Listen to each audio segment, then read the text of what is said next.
Hello and welcome. You're listening to the Investor Lab, the auditory epicenter for passionate people seeking a life of freedom, choice, and abundance. And on today's show, I was joined by a very special guest, Joel Hatch. Joel is a passionate property investor. He's also been quite successful. We've played a little hand in that. We're going to talk about that too.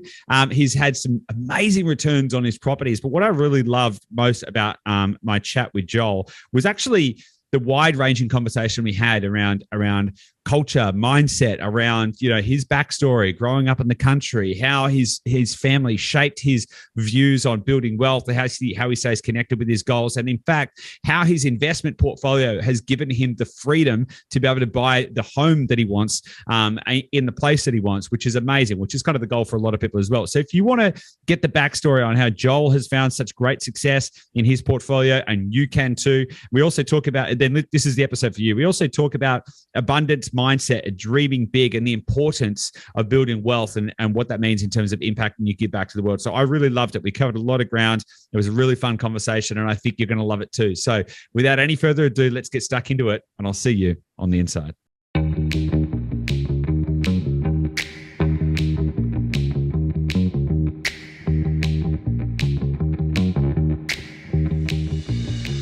Hey guys, welcome back to the Investor Lab. Joining me on today's show is Joel Hatch. Now, Joel is an awesome and successful investor. He's also a Dashdot client, but he's had a lot of property success and experience outside of just working with Dashdot. And I'm really excited to dig into that because I know there's a lot of really good stuff there that we can touch on. But Joel, how are you today? Yeah, good. Thanks, Goose. Excited to be here. Long time listener. Big fan. That's good. That's good, man. That's good. I'm glad that you're a big fan, and I'm super excited to have you on the show because we've just been running through some of the numbers in some of your property purchases, and they are pretty wild. But before we get into that, mate, I'd love to dig in a little bit. Now, you and I actually caught up just the other day, and we did a bit of a portfolio review, had a look at what's going on, where are you going, what's next, what's the strategy, all of that kind of stuff. And I think from memory, you've got 5 properties in your portfolio right now. Is that right? And yeah, go on. Yep.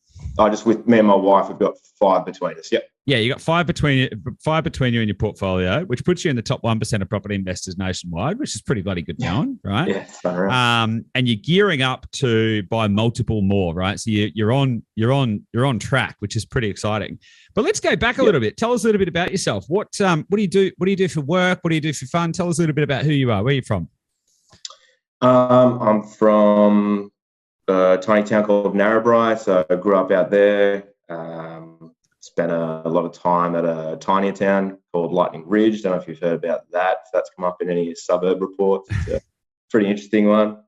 So I'm a country kid that lives in Newcastle now with my wife, and I'm just a husband, investor. Aboriginal. I currently work for the National Parks and Wildlife Service. So that's been great, for about 12 years now. Yeah, awesome. That's pretty interesting because I grew up in a pretty small country town as well. Oh yeah, So I'm regional Victoria, so East Gippsland, about it's near Traralgon, but it's a tiny little town called Glengarry. And when I was growing up, and you might be able to relate to this, but when I was growing up, you had to be 3rd generation local and play footy and cricket for the local team to be considered local.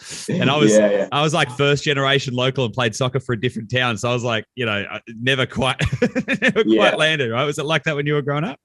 Yeah, for sure. Like my family had always been in Narrabri and out the ridge for a long time. So, but yeah, someone asked me, I was in Newcastle here the other day at the beach, and someone was asking for directions, and they were like, "Oh, are you a local? Can you help me out?" And I was like, "Well, not really a local. We've only been here 2 years, but I could probably tell you where you need to get to." That's funny, that, isn't it? It's funny. So, so you work for the National Parks and Wildlife Service. Where did that come from? Was that just because you grew up in a regional area, you love being outdoors? Where did that what inspired you to go into that? Yeah, well, I guess I was really lucky. I had 2 Aboriginal elders as grandparents growing up. And so I spent a lot of time with them out in the bush. And I think around 2005, the national parks came into a lot of new estate that was previously state forests, and they were turning into national parks reserves. And my grandparents had a lot of knowledge about that area, and so the national parks were keen to work with the Aboriginal community and learn as much as they can from the Aboriginal elders around. And I was just a kid, and I was just always hanging out with my grandparents, and they would pop out and just go for drives in the bush, and what can you tell me about here? Get the oral histories and whatever. And Pop would just drag me along with him, which was great. And from then I was like, oh, is this working for the national park? It's just going for a drive and checking out the bush. I'd like to do anyway. Let's go for that. And obviously it's not just that, that's the fun stuff. But I guess I was just really lucky. And so from then I just, kept an eye out and got some work with them, contracting, doing some site survey stuff. And from then, so I got a bit of a leg up there. So yeah, it's been great. It's been a great career. Also, I was a ranger for 10 years, so I'm a project officer now, but I was a ranger before for about 10 years. So as part of that, you have to be a firefighter. So being a firefighter is definitely the most challenging part, but also the most exciting. I've been able to see some of the most amazing country as part of that, just like getting dropped off into the middle of nowhere. What do you mean, like actually like getting like dropped into the middle of the bush somewhere? Is it like, tell me about that? Well, so when, a lot of times firefighting is just out of a vehicle and, using roads and trails and using bulldozers and machinery to push lines in and whatnot. But sometimes, the fires that start with lightning strikes in the middle of nowhere, so in the middle of Wallamai or Yango or the Blue Mountains, you need to get to them quick. And part of that is what they call rafting, so remote area firefighting team. And you use a helicopter, and there's 3 ways you usually do it. If you can find like a cliff or a pad, like a treeless area that the helicopter can land, that's option number 1. Option number 2 is a hover entry exit. So there might not be a full landing that the helicopter can get to, but they might be able to just like hover just above a cliff that you can just like hop out really slowly and gently and get all your gear, and then the helicopter buggers off and leaves you there. And then the third option, which is always the third option because it's the most dangerous, is the winching. So they get you on the side of the helicopter, like, it could be tens of meters up in the air above the tree line, and you're getting a little sling and you got your backpack between your legs, and then they just literally, just like you've seen probably, rescues using the winch on the side of the helicopter, just teabag you down.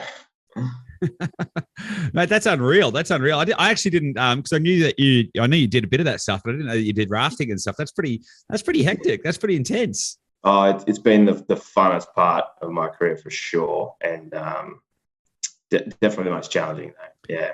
Yeah, awesome. Now, you mentioned your background a couple of times. You mentioned your grandparents, Aboriginal elders and stuff like that. How connected are you to culture and stuff like that? How much has that shaped who you are today? Yeah, I've been really lucky.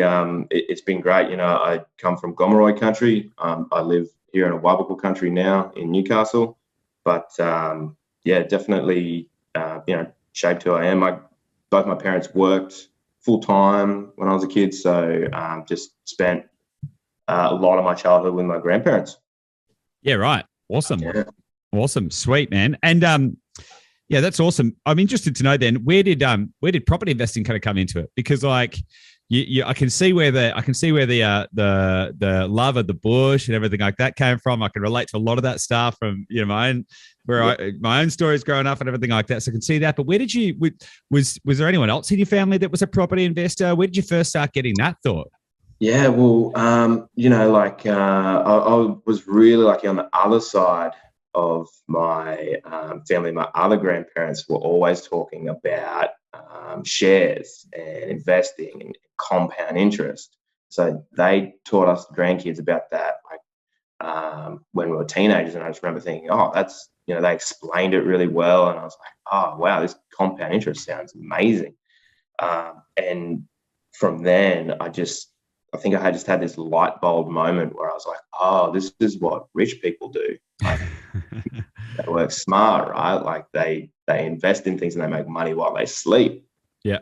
They just like sell their time for money to someone.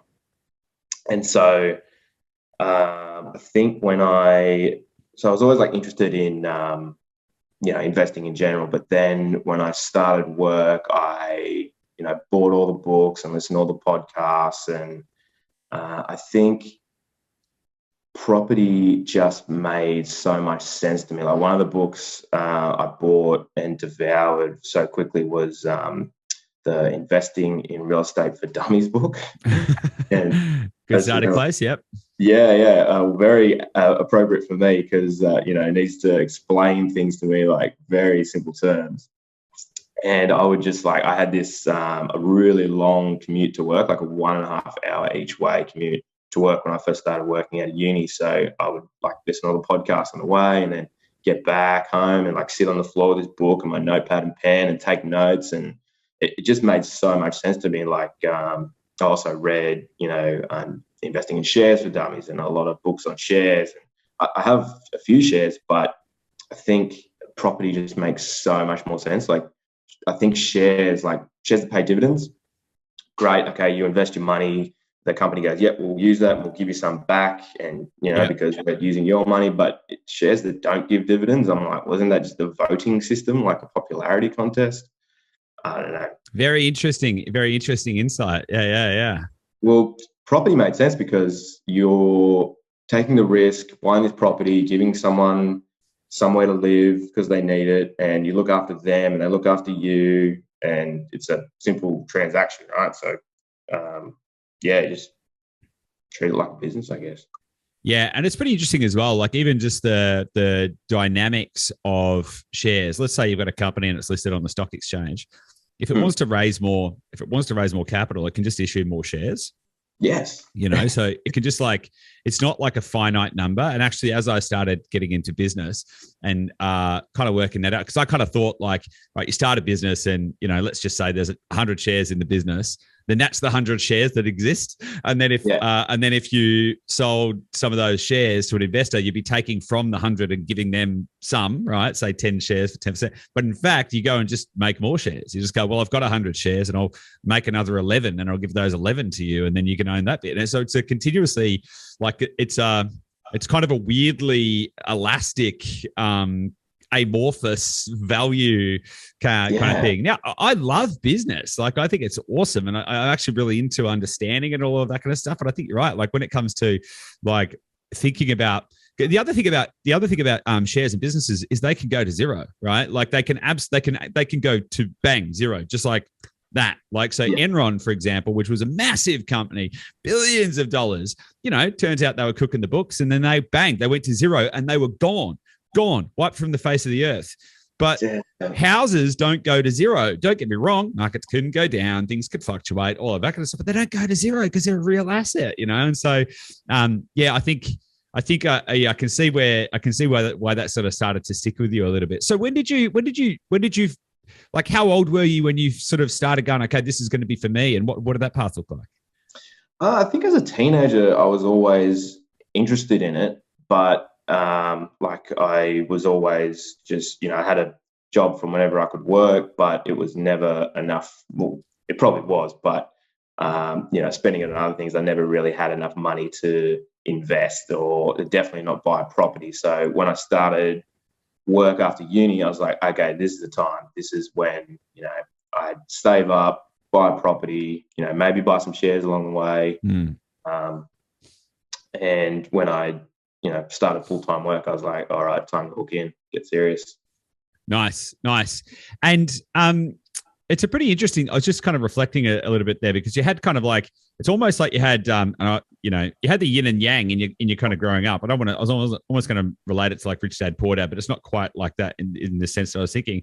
It's you had one half of your life and upbringing was about being, connected to the world around you. And the other one was about being that kind of financially intelligent as well. I think that's a really interesting kind of yin and yang of those two parts of life. I think that's really good. Do you think that has given you any kind of, when you look at the landscape around you, when you look at the people around you and the people in your life, do you think that specific yin and yang aspect has been an advantage for you, as maybe potentially given you some kind of upside to be able to see things a little bit differently? Do you want to talk to that? Yeah, absolutely. I've been incredibly lucky to have both those influences. And, I didn't really, I never had a lot of money growing up and whatever. And, I could, I don't know, argue and make a case to say, oh, look, I started from nothing and look at all these properties I have and whatever. But really, like, I'm just lucky to have the circumstances and influences of people around me. So, incredibly lucky. And I guess, the way I see the world is definitely influenced by that for sure. Yeah, awesome. And so, okay, so you started working full time, and you thought, all right, you started earning enough money to start investing in property. So let's quickly run through a few of those. We don't need to dig into all of them massively, but let's talk through those. So, what was the first property you purchased? First property I purchased was a unit in Carrara, which is a suburb of the Gold Coast. Yep. Bought that for $243, renting for $265. Yep. And then that went up a little bit in a year. And so I had a little bit of savings that I put together with some equity that I pulled out of that. Bought the next one, which was a 1-bedroom unit in Surfers Paradise, so again, the Gold Coast. And then they kind of stalled a bit, didn't really have enough equity to go again the next year. And so I was pretty impatient, and thinking, what can I do? Getting really frustrated and, just saving money at the same time. But that's when I found you and came across your team. And then we got the Devonport property, which was the first house of the portfolio, which we were just going through the numbers just before, and it's very exciting. So we bought that for $241, now worth $431. Yeah. So let's just dig into that for a little minute, because I remember vividly when you came to work with us and when we bought that property. I think I was working with you directly then at that point in time. Yeah. And so, so we bought that one for $241,000 on a gross yield of 6.6% at the time. Mm-hmm. That was 28 months ago. 28 months ago, and it's now worth $431,000. Yeah. which is a 78.8% growth in 28 months. And that's given you a return on invested capital of 371.5% in just over 2 years, which is pretty wild. That's bonkers. How do those kind of numbers make you feel?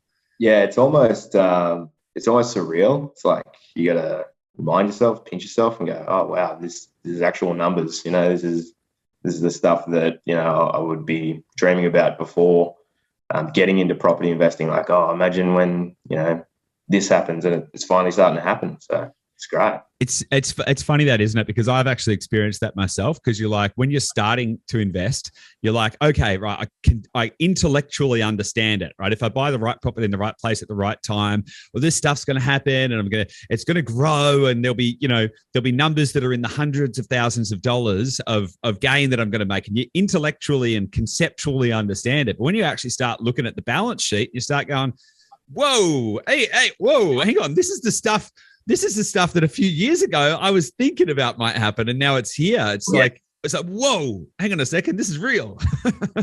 Absolutely. It's surreal and almost like a bit scary at the same time. Like, whoa, these are big numbers. I've got to be responsible here and do the right thing. And but it's so exciting. Like I was saying before, when I got these valuations back the other day, I was just punching the air. I was so excited. Yeah. I bet that's that's an absolute cracker. And because just if you don't mind me pointing out as well, this is really important for people to understand, particularly for people who are earlier in their journey. Like, I think Joel, you and I have got quite a lot of similarities. We both grew up in regional areas, both grew up in families that, we weren't super well off and stuff like that. We kind of came across, discovered this whole kind of property thing and started walking the path, right? Now, a lot of people are in a similar situation and they think property's out of reach. I can't do it. It's too expensive. It's not for me. Maybe only the boomers could do it once upon a time. Like all of this kind of stuff. They have all these kind of things in your mind. The total cash required to get into that property, that house we bought you there, the one in Devonport, was about $52,000. That was from go to woe, the whole shooting match. That was paying for all of the costs and fees and stamp duty and deposit and everything. All of the cash into the whole deal was $52,000. That's all, right? And you managed to get into that, and you've made a 371.5% return on investment in 28 months. So yeah, for sure. And that's been positively geared ever since we bought it too. So that's what I try and because I don't have many friends that are into property investing. I'm trying to explain to them all the time. You know, they might say like, "Oh, yeah, but you know, it'll probably be negatively geared and whatever." Yeah.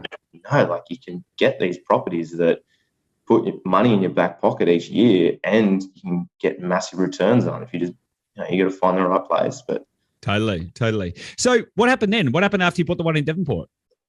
The one in Devonport was definitely the best one in the portfolio so far. And then so we bought one up in Rockhampton with you and your team last year. That we bought that for $242, and actually that was renting for $300 when we bought it. And like a week after it settled, the manager was like, "Oh, we'll lease up. We'll put it up to $350 per week." So that was a nice little bonus. Nice. So definitely positively geared that one. And now that's renting for $370, and it's worth $305,000. Crikey! So it's gone from 300 in rent, right, to 370, because that's only been 12 months. 12 months since we bought that, to 370. That is a huge. That's like over 20. I can't do the math. I think it's over 25% rent growth in that amount of time. Yeah. That's bonkers. And not only that, it's gone up to 305,000. So that's 25.8% growth in 12 months. So that's even that one in 12 months is giving you a 132.7% return on invested capital in 12 months. 12 months. Man, that is unreal. And isn't it funny as well? You mentioned there that like not many of your friends are into it and stuff like that. It's like property investing is a bit of a lonely sport, isn't it? Like I can actually say not many, if any, maybe none or very few of my friends or family have subsequently have expressed any interest in investing. And I'm like, guys, hey, look at this. Look at what's going on here. Can you not see this? Yeah, I'm the same all the time. Like, guys, let's, why isn't everyone doing this? But it's each their own, I guess. Totally. Yeah. You can lead a horse to water. Okay, cool. Awesome. So you've got the two units that you bought originally, then a couple of houses that we've helped you get into, which have gone on pretty good as well, and then you and your wife have got another one as well. Is that right? Yeah. So my wife and I, my wife has an apartment here in Newcastle, which is great. Right on the water. It's an unreal spot, and we are living here, but we've also bought off plan for another apartment which is getting built down the road, which is a bit closer to the beach, a bit nicer, a bit bigger, better aspect and whatever. So next year we'll move into that, and then we'll figure out what we're going to do with this place. And that's really interesting to touch on as well, because you've obviously been successful in investing, and now you're buying an off the plan apartment. And now, typically, as a modus operandi, we say, don't buy off the plan, don't, all that kind of stuff from an investment perspective, right? Yes. But if it is an emotional decision, if it is a life choice, then do whatever the hell you want to do it if it makes you feel good, right? That's what I reckon. And it sounds like that's what you're doing. It's like, cool, we can invest. We're going to invest with a specific thesis that is going to work. We're going to buy positively geared properties. We're going to do all this kind of stuff. Right? So you've got an investment thesis that's working for you, but then at the same time, you're still making sure that you're making decisions that are going to be giving you what you need out of your life, you and your wife, to live a satisfied, happy life, and all of that kind of stuff as well. And I think that's really, I think it's great. I think it's awesome to look at it from that angle as well. Yeah, absolutely. And one of the things I say about yourself, Goose, all the time is, a lot of people go, "Oh, you just got to take the emotion out of it. Just worry about the numbers." But you yourself have said, "Oh, like emotion's a real thing. Like." You've got to pay attention to it, and if it's making you happy, then that's a good thing. So, there's definitely what this apartment here and the one closer to the beach, definitely emotional decisions. But we were able to do that, and they make us really happy. And we were able to do that because we had a little bits of equity that we could pull out of the properties to keep going and buy these. And that was one of the things that I had to pinch myself again, because I remember reading that dummies book on the floor and just thinking, so like if you pull equity out, you don't have to save this massive deposit. You don't have to, save for years to save up this big $80,000 chunk of money, you can just pull equity out. How easy is that? Think of all the options, right? And so that's Yeah. what we're able to do. And yeah, it's like a dream come true. Yeah, it's awesome. Yeah, because they say like now it takes you like 12 years to save deposit or something like that. But you're a prime example of actually using your portfolio to buy the house that you want. Like, Yeah. I've obviously spoken to thousands of investors over the last few years, and yeah, I can categorically say it's always emotional, right? It is, you know, everyone wants to, become financially free, live life on their own terms, live by choice. Or so many people want to buy a dream home, right? They're like they want to buy the home that they want to live in wherever they want to live it. Now, I'm not I'm quite happy in an apartment, right, as well. So I might, when the time comes, I might buy an apartment just like you have, right? So and that's cool. But the point is, if you invest intelligently, your portfolio will pay for it. That's how you make it work for you. That's how you achieve everything you want in life. You can have it all. You can have the portfolio. You can build wealth. You live your current life today without having to scrimp and save and put every dollar in the bank account for 12 years trying to get. You can have it all. You can have a good life now and get all the things you want as long as you invest intelligently. I'm stoked for you, man. I think it's so good. Yeah, exactly. No, we're stoked too. It's, again, dream come true. Yeah, awesome. And so what's the goal for you then? So you've obviously got the portfolio. It has been a contributing factor in, being able to get the place you want to live in, which is awesome. And so that's a big milestone. So what's the goal moving forward? You're obviously going to continue to invest. What's the goal and why? Yeah, well, I really tried to sit down and clarify I think it might have been something I heard on your podcast or a similar podcast, but whoever it was sitting down with someone that was talking about your goals and what that actually looks like. Because I think when I started, like most people, I said, $100,000 passive income. Let's shoot for that. And now it's changed, $200,000 passive income would be the first, I think, like you call it, the pause button, hitting the pause. Hit save. Yeah, hit save. Yep.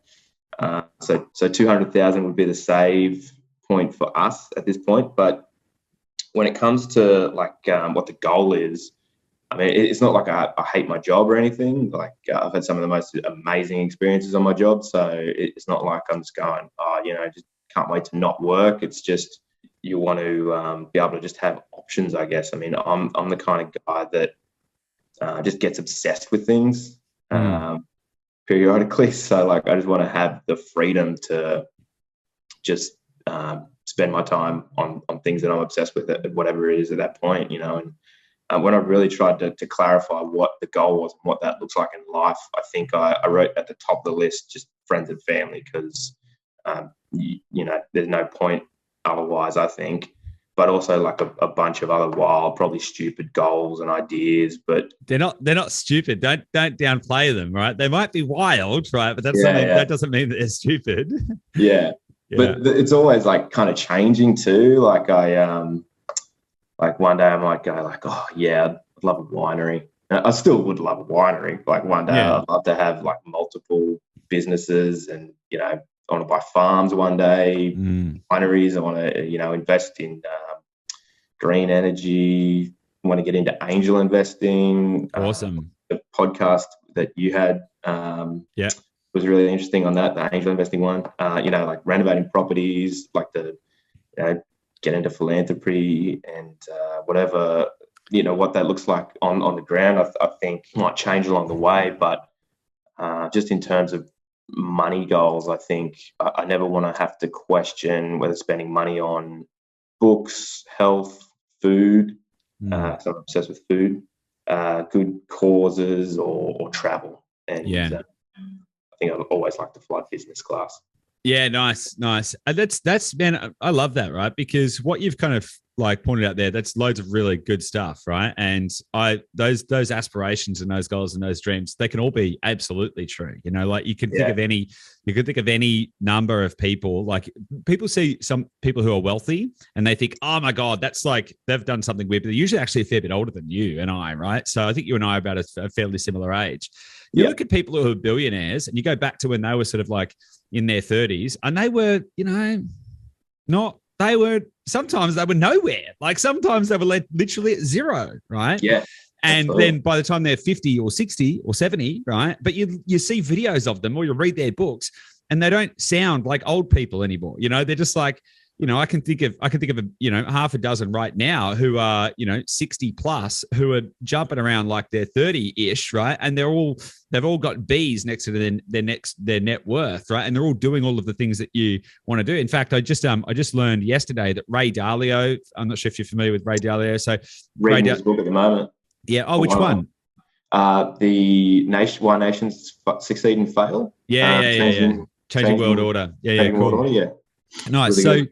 Ray Dalio's got a great story. He built a business, crashed it, got down to $4,000, had to borrow money from his bloody father-in-law and all that kind of stuff. So he hasn't always been successful, right? But even he is a part owner of a $300 million farm in the Riverland in Australia, right? And he loves it. He's like, yeah. So like one of the biggest global macro investors, one of the wealthiest hedge funds and all of that kind of stuff all the time. And he's been invested in Australian farmland for like 20 years and hasn't pulled out of it once, right? So that tells you something. That's pretty interesting as well, right? So yeah, absolutely. But one of the things, kind of there was an undercurrent there, which I just wanted to pick up on as well, right? Is that a lot of people think that the quest to make money or build wealth is like in some way dirty, nasty, evil, bad, and all of that kind of stuff, right? But everything you just said there, to me, requires money to do it,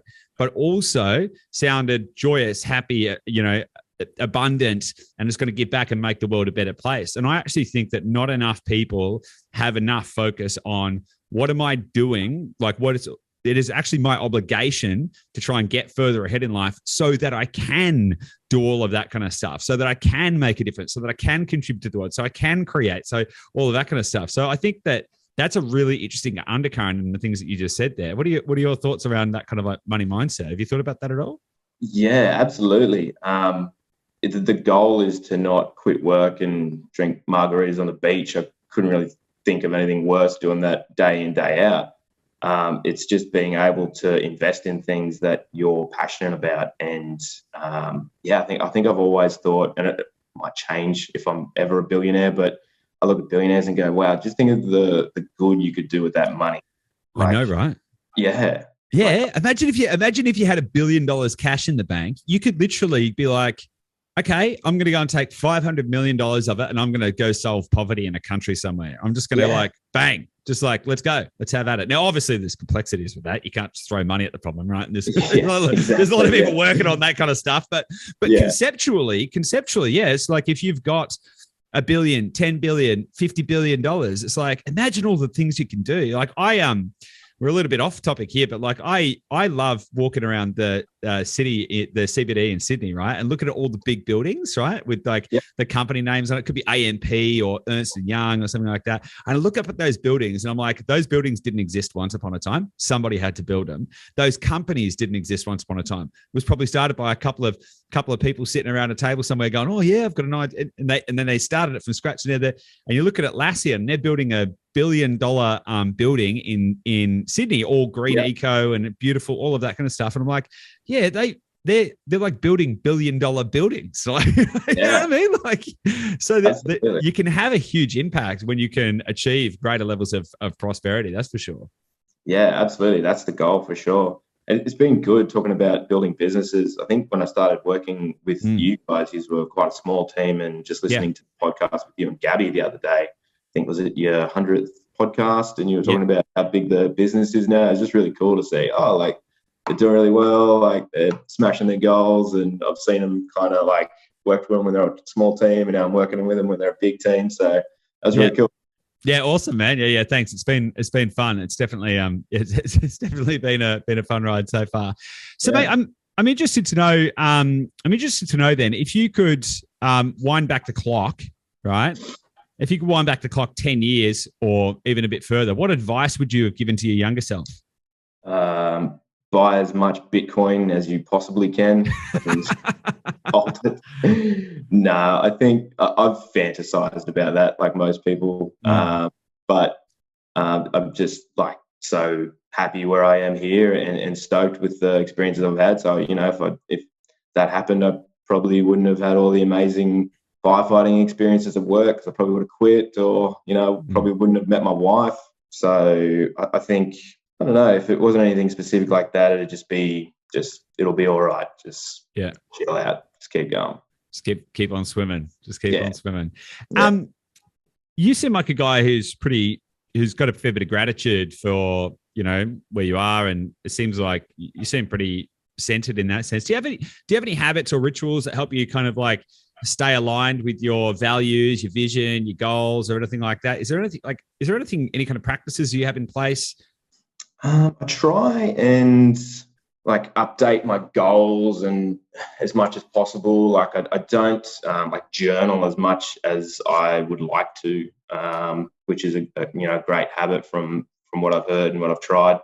But I think my rituals are probably, if not daily, I'm looking at my spreadsheets and like, making sure that everything's on track and looking back and seeing where I've come from too. So, each month I update values and cash flow and whatever. So, because I think it'd be easy to just feel a bit stuck and go, oh, I want to keep going. But to look back and go, oh, wow, like I've actually come so far. And look at 2 years ago, it was nothing like it is now. So that's been really good. But also like podcasts are big for me. So like if I'm walking anywhere or I'm cooking or I'm doing anything, I'm usually listening to a podcast. And so I think that's like your kind of mental diet, whatever you're feeding it is how your kind of brain works. So I just make sure that I'm listening to good stuff, I think. Yeah, awesome. I love that. And obviously, we've had a pretty good working experience together, but I'd love to know, like, if you could if you were speaking to someone who was thinking about working with Dashdot, but they were maybe sitting on the fence and they were sort of like, look, I don't know, what kind of advice would you give to them? Oh man, I would say listen to a few of your podcasts. Yep. But then, like, if you think that it's the right move for you, then don't wait. It's like that. The quote: "Best time to plant a tree was 20 years ago. Second best time is today." Just hook in, get it done, and watch the benefits flow in. Yeah, awesome. Love it. Okay, so the final question. Actually, I want to ask you another one. What do you want to be remembered for?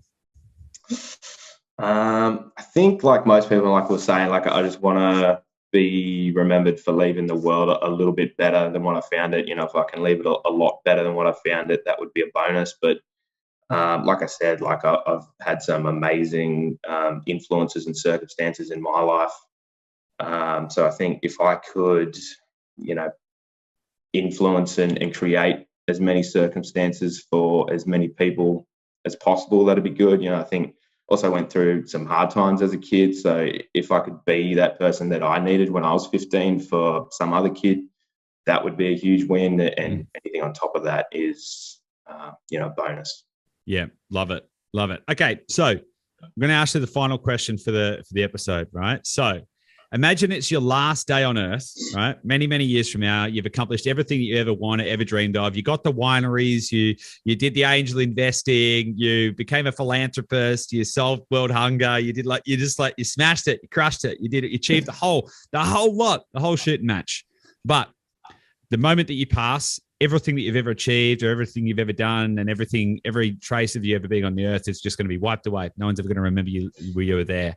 But you get to leave behind 3 simple truths that are going to live on when you're gone. What 3 simple truths would you leave behind for the world? I knew you were going to ask this, and I was thinking about it so much pressure here. So because I steal most of my good ideas from other people, so I've just really stolen 3 good quotes, really. But these are 3 that really resonate with me. So number 1, I had working hard is important. Like I don't want to take anything away from working hard. Like some of the most satisfying days I've ever had is where you've just like given it everything, either on the fire line or exercising or hiking or whatever, and you just come out absolutely exhausted. Days like that, food tastes better, sleep is easier. I love it. But I think more important than working hard is working smart. think you really got to work smart in this world. And that was one of the big revelations for me, I think, when I found out about investing in general, was like, oh, this is how you work smart. You know, you got to work hard too, but you got to work smart. And then number two was what Malcolm Turnbull said in Parliament when he was addressing everyone for, I think everyone had a go at him for being rich. He said, there are taxi drivers who have worked harder than I ever have. There's a lot of luck when it comes to life. That's why when we see someone else less fortunate than ourselves, we should say that goes by the grace of God, me. Which I think, you know, goes back to what I was saying before. Like, you just got to try and make the world a better place for as best you can for as many people as possible. And the third one I had, life shrinks or expands in proportion to one's courage. So I don't know who said that, but I've heard it a few times now, and I have that at the top of my notes in my phone that I look at every day just to remind myself and check that I'm not being a wuss about anything that could make my life a whole lot better. Man, I love that. I really love that one. Life shrinks or expands in relation to one's courage, right? Yeah, in proportion to one's courage. Yeah, in proportion to one's courage. Yeah. I'm going to add another question in there then. So when because I think I 100% agree with you. Like the more that you can, you know, practice bravery, courage, you know, be prepared to sit in discomfort and walk through to another place. That's where the biggest amount of, you know, growth is ever going to happen. How do you do that? What have you, like, just have a little think about it for a second. Like when you're facing resistance or friction and you've got the noise, the chatter going, no, maybe this is a bad idea. How do you get the courage? Like, what do you do? I think I just try and take the emotion out of it. I'd just go, yeah, okay, this might be scary, but I've done the maths or I've looked at it logically, and it's the smart move here. So, you know, the discomfort is something you'll have to deal with, but you'll thank yourself later. Awesome. Love it. Good advice.